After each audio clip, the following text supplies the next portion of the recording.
workshop the other day, and I asked young people, oh, how many here know about climate change and how do you feel about it?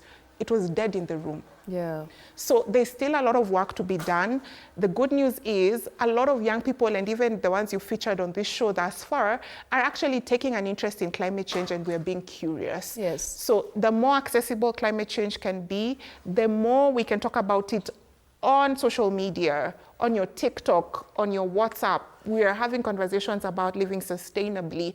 The better we are placed in solving this challenge, so that also Africa is not this needy, place where money is being brought to solve our problems. We're actually equal players in the market. And Africa's resource alone can solve 80% of the world's climate challenges. Yeah, I actually read an article similar to what you're saying. And it's crazy to see the importance that we have as a continent, and of course the strength and power that we hold within our borders, just to see that if we were able to solve a problem, imagine you're actually solving an entire world's problem. It's not just Africa, it's not just the continent, it's the world as a whole. So it's very interesting that you mentioned this. And so we have a lot of power as Africans. Yes. It's not that we're waiting for money to be sent to us to solve our problems. The more we understand what's happening to us, the better we will get onto the table with. Then we are coming up with innovative solutions to these problems that we are facing. And then we are saying, we have X resources. In order for us to give you guys those resources, we need X amount of money that will then elevate our projects at certain levels. Yeah. So just empowering young people as much as possible, helping them understand climate change so it's not such a scary subject, making it fun, cool, and exciting so that you don't feel like you're in a chemistry class learning about fossil fuels and biodiversity. Facts. That is the beginning.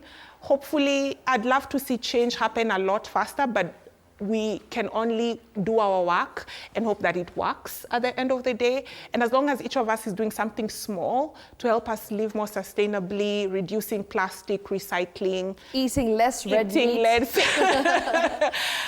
using reusable water bottles instead of buying plastic water bottles. For lower periods Please, of girls, time. we don't need to be in the shower for 45 minutes because then also water is becoming a huge problem. Absolutely. So those small ways we can start caring about climate change, then we can start solving these things slowly and slowly. Brilliant. And also there's a lot of opportunity in the green space. There's money to be made in the green space. So young people, there's this whole conversation of carbon credits and what exactly carbon credits is. And every time I go on the internet, there's always a job being advertised for a consultant or of a huge corporate is looking for somebody who can actually, I guess, handle that particular sector.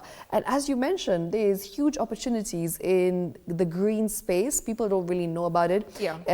People haven't really tapped into it. There's a lot of potential to make money. So these are things that we as Africans need to really look into, because at the end of the day, I feel like this is like a unexplored territory that really it's like a gold mine that we're sitting on. So one of my ambitious goals is to get climate education taught in schools.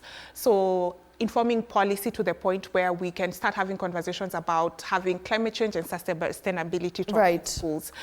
If we can learn Fasihi and chemistry and algebra, things that we rarely end up using in life, if we're being honest, I think adding space for sustainability and climate change, something that's actually impacting our lives, is not actually as far-fetched as we imagine. It's not such a radical idea.